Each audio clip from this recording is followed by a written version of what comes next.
अभिवादन सभेचे आयोजन व विद्यार्थ्यांसाठी शैक्षणिक कोचिंग यासारखे समायोजित उपक्रम काही तरुणांकडून राबवण्यात येत असतात। त्या ठिकाणी डॉक्टर बाबासाहेब आंबेडकर विचार सभागृहाच्या बांधकामाची सुरुवात येणार होती, पण या गोष्टीला तेथील ग्रामपंचायत सरपंच, उपसरपंच व बॉडीची जातीयवादी भूमिकेतून कारण नसताना विरोध उभा केला जात आहे। चौगाव बुद्रुक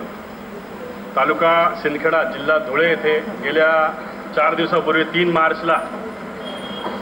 डॉक्टर बाबासाहेब आंबेडकर विचार सभागृहाच्या नियोजित जागेवरती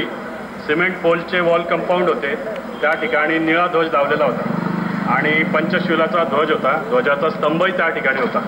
आणि ही जागा 14 एप्रिल 2009 पासून चौगावच्या ग्रामस्थांनी तिथे सांभाळून ठेवलेली होती। तर 3च्या मध्यरात्री त्या ठिकाणी असलेल्या जातीवादी सरपंच, उपसरपंच व तिथल्या सदस्यांनी व त्यांच्या सांगण्यावरून तिथल्या गावगुंडांनी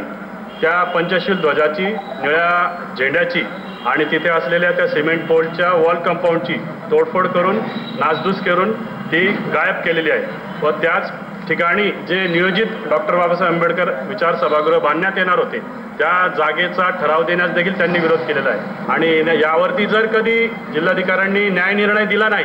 ज्या पद्धतीने अन्यायाचा निर्णय तिथल्या बॉडीने दिला मासिक सभेमध्ये ग्रामपंचायतच्या, त्या पद्धतीने जर न्याय निर्णय जिल्हाधिकाऱ्यांनी दिला नाही तर जिल्हाधिकाऱ्यांच्या दालनातच याच्यावरती प्रचंड मोठं उग्र आंदोलन करण्यात येईल आणि त्याच्या होणाऱ्या परिणामास जिल्हाधिकारी जबाबदार राहतील आणि प्रशासन जबाबदार राहील, हे आपणामार्फत आम्ही सर्वांना सूचित करू इच्छितो।